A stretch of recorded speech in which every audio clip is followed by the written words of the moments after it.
Well, thank you for joining us again. James is here. Thank you for joining us, James. I was asking you earlier to bring us up to speed. President Donald Trump did say that the U.S. will indefinitely run the country of Venezuela and that the U.S. will do so until a proper and judicious transition occurs. Speak to us. What can you hear at the moment? The reactions around the world concerning this development in Venezuela. Yeah, it's quite surprising. Sorry for those challenges, Frank. It's quite surprising that the U.S. is planning to occupy and run Venezuela until it is judicious. I wonder what the Venezuelans think of the U.S. actions, whether they would characterize them as judicious. The president spoke at length about what the plans are, and it's very clear that they are hoping to use the oil revenue to finance a sort of renovation within Venezuela.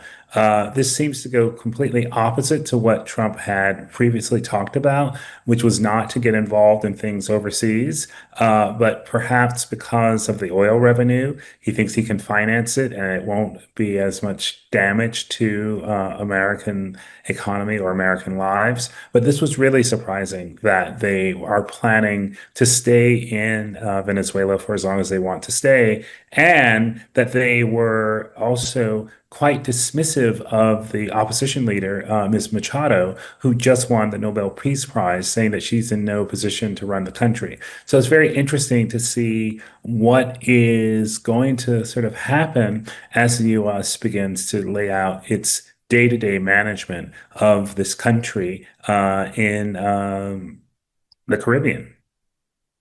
Hmm.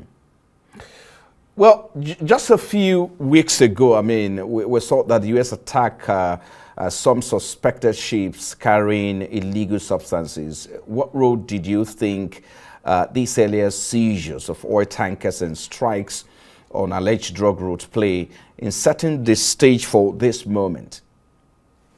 Well, I think what you've seen is sort of an escalation.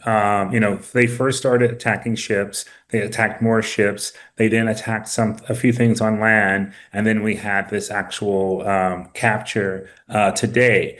And so you've seen a steady escalation. I will note, I believe yesterday, President Maduro announced that he was ready for talks, and that could have been a signal that he was ready to give up and sort of come to the U.S. We just don't know. It's very gratifying to hear that although there was a U.S. plane actually shot, it was not actually, there's no injury, and people were still actually they were still able to finish the mission. But I do think the U.S. has been signaling for quite a while that it planned to do something. We didn't know whether it was going to be regime change. It turns out that it is regime change, and it'll just be we have to just wait to see what happens next. It'll be very interesting to hear the opposition leaders, Ms. Machado and Juan Guaido, who I believe is in Miami. He was also duly elected. It'll be very interesting to hear what they say about the U.S. plans for long-term, really occupation and administration of Venezuela. And talking about what happened next, the opposition leader, Maria Corina Machado, actually described this moment as a time for freedom, which he described that the time of freedom has come for Venezuelans. And is calling for Edmundo Gonzalez, to assume power. But Trump has said they will take charge now. So who is actually in charge in Venezuela at the moment? I think that's a good question, and I don't think we know. And the statement that you're reading from Maria Machado, we should point out, came out before President Trump announced that the U.S. plans to administer Venezuela from here on out. So I don't think this is probably an accurate read of what she has to say. I'll be very interested to see what she does say based on the speech that President Trump just gave. But I do not know kind of what the day-to-day plan is going to be for administering Venezuela. I can tell you, having been in Iraq, having been in Afghanistan, I have been in places where the U.S. has taken over, and it is not as easy as people suspect. Of course, Venezuela is a modern country. They have all sorts of oil revenue, and so that could potentially make it easier. But it's still going to be an occupation, and it'll be very interesting to see how the Venezuelan people respond to that. And if you look at a statement from Russia, Iran, Cuba, and Colombia, they have all condemned this move in an unusual, strong terms. I mean, Colombia is calling, for an emergency UN Security Council meeting. So, to speak to us, are we witnessing the opening of a new geopolitical front in Latin America?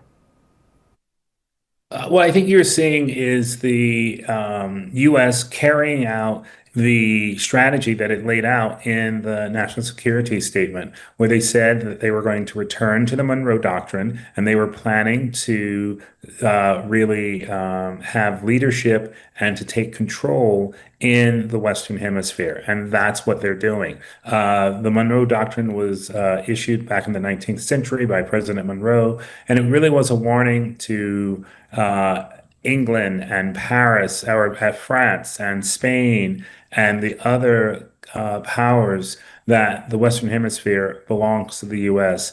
and stay away. I do think we are setting up a conflict, but I would just note the person I think who should be most concerned is President Zelensky of Ukraine. The U.S. has taken very similar actions to what President Putin took in trying to overtake Ukraine. And,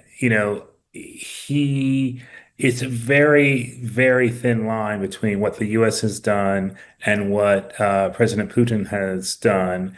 And I wonder if this makes President Zelensky more vulnerable.